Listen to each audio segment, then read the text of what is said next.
For more than 4,500 years, they have stood in silence. They have watched kingdoms rise and fall. They have survived earthquakes, invasions, sandstorms, and the passage of countless generations.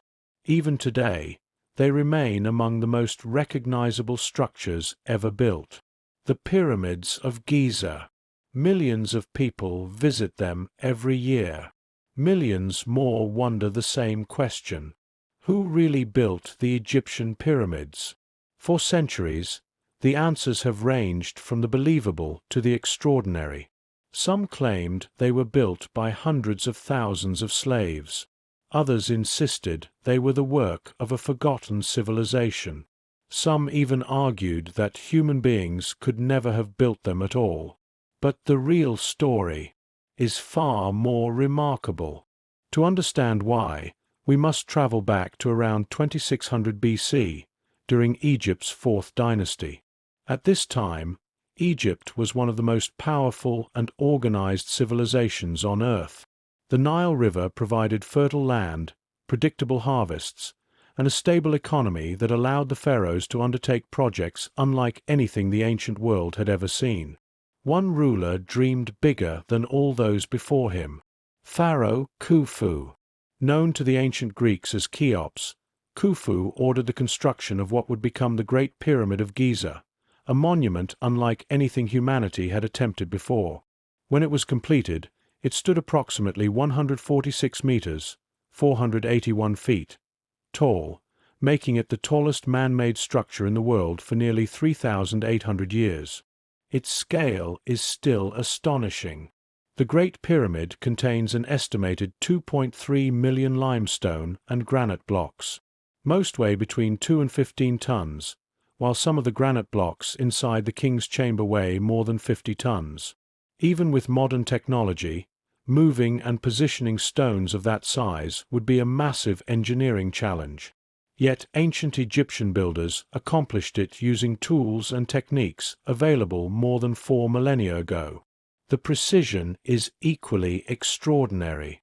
The pyramid's base is aligned with the cardinal directions, north, south, east, and west, with an accuracy so remarkable that it continues to impress modern engineers and archaeologists. This level of planning was no accident.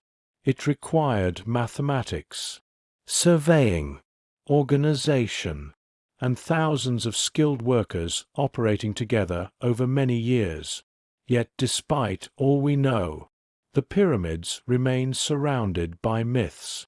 Movies often portray endless lines of slaves whipped across the desert. Television programs have suggested lost civilizations or even supernatural builders.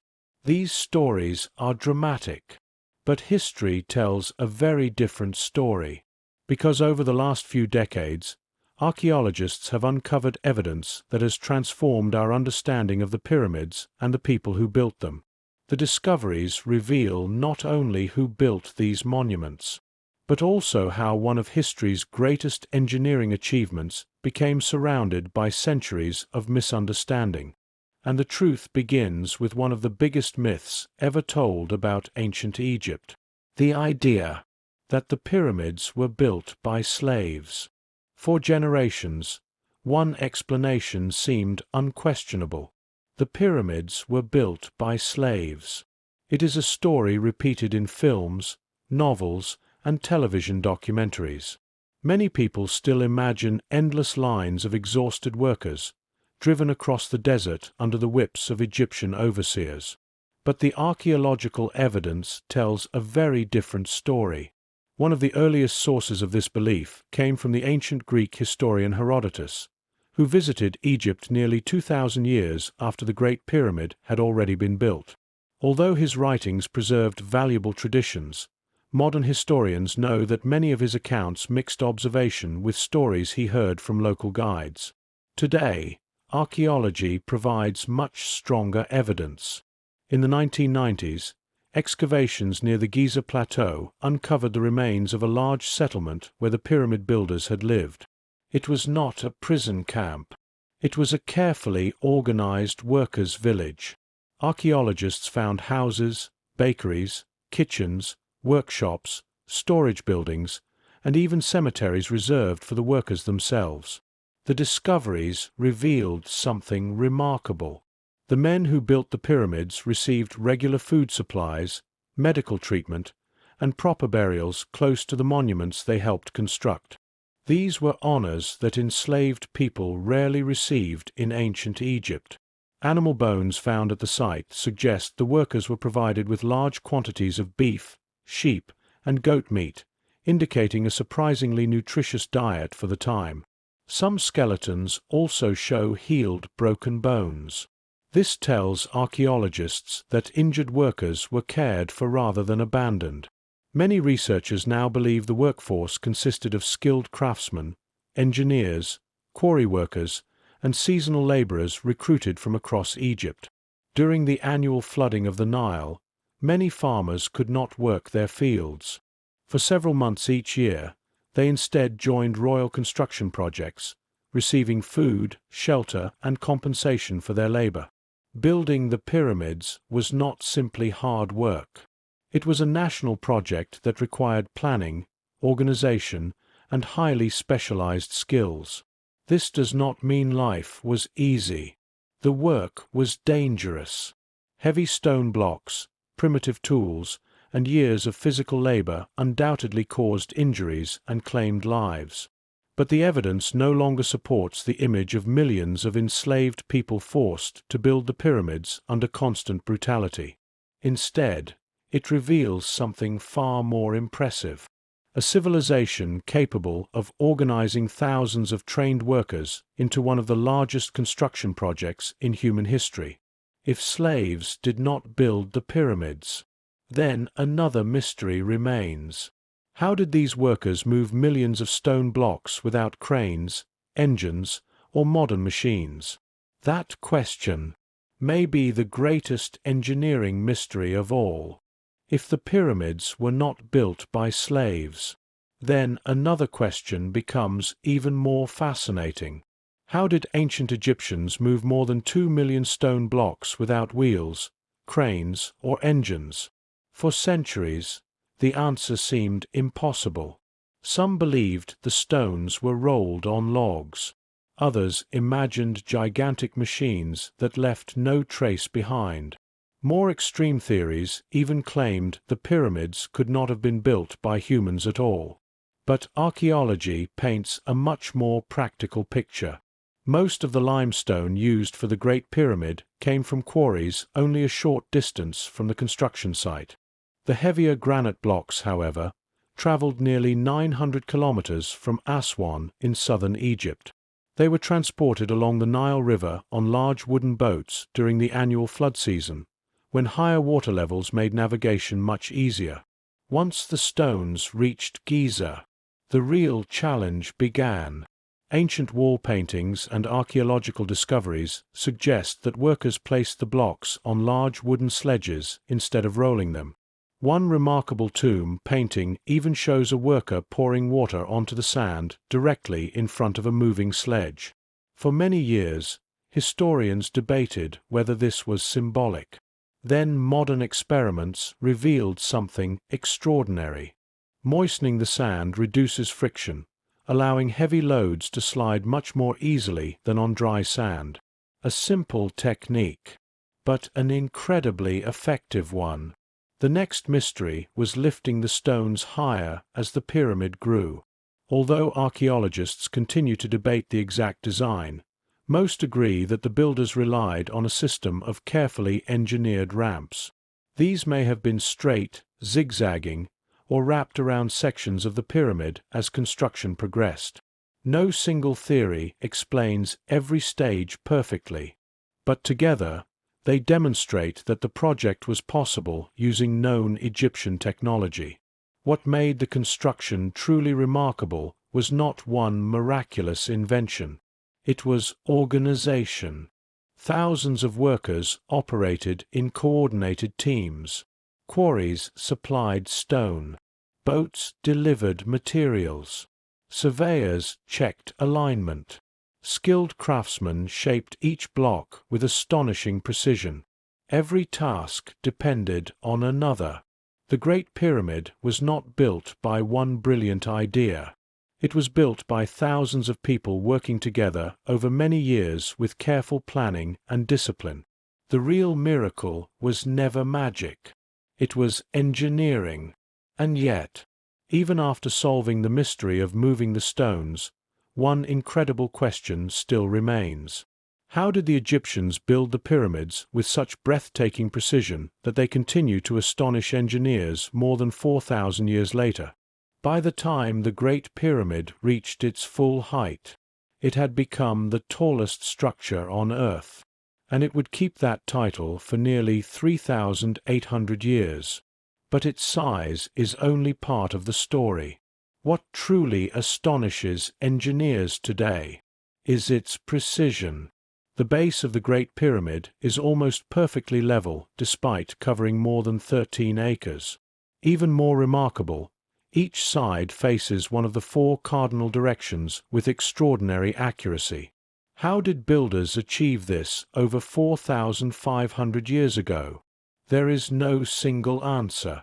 Many Egyptologists believe ancient surveyors relied on careful observations of the stars, combined with simple but highly effective measuring tools such as plumb lines, leveling trenches filled with water, and measuring cords. They did not need modern technology. They needed patience, accuracy, and generations of accumulated knowledge. Inside the pyramid, the engineering becomes even more impressive. Long passageways, hidden chambers, and massive granite beams were designed not only to create internal spaces, but also to support the tremendous weight of millions of stone blocks above them. Above the king's chamber, the builders constructed a series of relieving chambers that redirected pressure away from the room below. Without this ingenious design, the chamber might have collapsed under the pyramid's enormous weight. Every block had to fit with extraordinary precision. Many joints are so finely cut that even today it is difficult to insert a thin blade between neighboring stones. This was not the result of luck. It was the result of skilled craftsmanship repeated millions of times. Yet, despite decades of research, the Great Pyramid has not revealed all of its secrets. In recent years, scientists have used technologies such as muon scanning, a technique that detects tiny cosmic particles passing through stone, to explore the pyramid without damaging it. These scans have identified previously unknown voids hidden deep within the structure. What these spaces were used for, no one knows with certainty. They may have served an engineering purpose. They may have been part of the construction process. Or they may simply be architectural features we have yet to understand. Even after centuries of study, the Great Pyramid continues to surprise us, not because it was impossible to build, but because the people who built it were far more advanced than many once believed. And that leads to one final question. If humans really built the pyramids, why do so many people still refuse to believe it? For centuries, people searched for extraordinary explanations, lost civilizations, forgotten technologies, even visitors from another world. The pyramids seemed too perfect, too massive, too advanced to have been built by people living more than 4,500 years ago. But the more archaeologists excavate, the clearer the picture becomes. The evidence points not to aliens or mythical civilizations, but to the extraordinary abilities of the ancient Egyptians themselves. They understood mathematics, engineering, astronomy, logistics. Most importantly, they knew how to organize thousands of skilled workers toward a single goal. The pyramids were not built overnight. They were the result of decades of careful planning, disciplined labor, and knowledge passed from one generation to the next. Of course, mysteries remain. Archaeologists still debate the exact design of the construction ramps. Some internal chambers continue to raise questions. New discoveries are still being made beneath the sands of Giza. The pyramids have not revealed every secret, and perhaps they never will. But uncertainty should not diminish what we already know. In fact, it makes the achievement even more extraordinary, because the greatest mystery was never whether humans built the pyramids. They did. The real mystery is how an ancient civilization, armed with simple tools, remarkable organization, and relentless determination, accomplished a project so ambitious that it continues to inspire the world thousands of years later. The Great Pyramid remained the tallest structure ever built by humanity for nearly 3,800 years. Empires rose. Empires fell. Religions changed. Languages disappeared. Yet the pyramids remained, not because they were magical, but because they were engineered to endure. Today, they stand not only as the tombs of pharaohs, but as monuments to human imagination, cooperation, and perseverance. Perhaps that is why they continue to fascinate us, not because they belong to a forgotten mystery, but because they remind us of something easy to overlook. Some of history's greatest achievements were built not by supernatural powers, but by ordinary people working together to accomplish something that had never been done before. And maybe that is the greatest lesson the pyramids have left behind.